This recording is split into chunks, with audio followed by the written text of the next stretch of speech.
Well, it's interesting.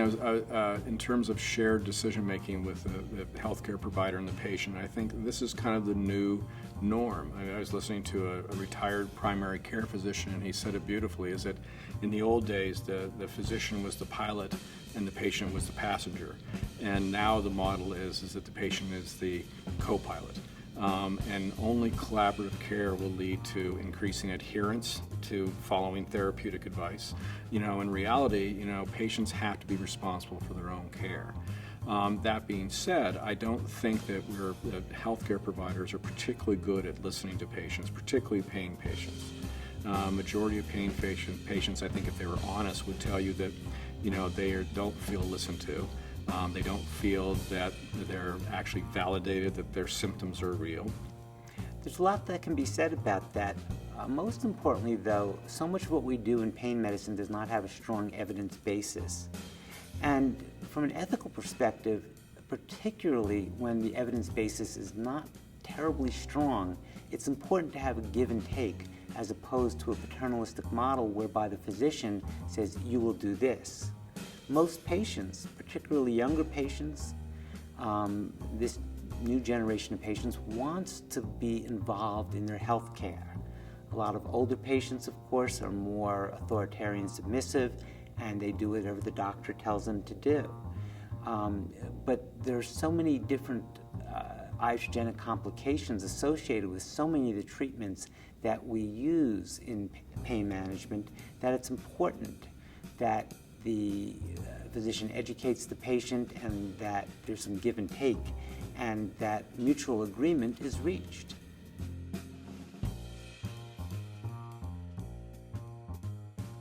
So the first thing you do is establish this therapeutic relationship in validating the patient's concerns, cares, and fears.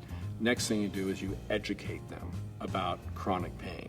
And what I tell patients is pain is a chronic disease not dissimilar from diabetes. It's real, it ain't going away.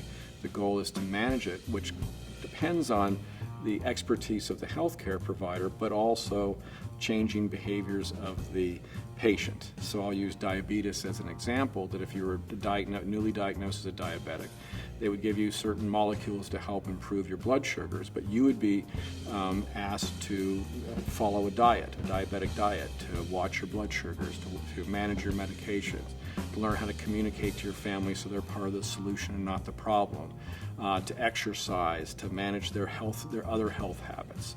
So you're immediately developing a collaborative relationship with the patient. Here's my responsibility, here's your responsibility. And we need to work collaboratively. But I think validating the patient, listening to the patient, listening to their fears. And I think it's very hard, particularly in primary care, because it's the 7-minute visit. And the new stance is everything's electronic medical record. So I have to type my notes. I have to get people in and out in 7 minutes, and they have to be satisfied with their care. There's too many conflicting, variables there.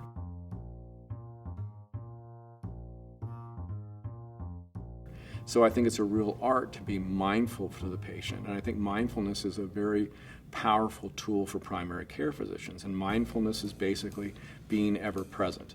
So patients don't care that you spend 7 minutes with them or 7 hours with them. What they do care is that you're connected with them and that you're mindful of them and you're mindful of your own emotions and also the patient's perspective on things. So it's not the time involvement, it's how you invest yourself with the patient.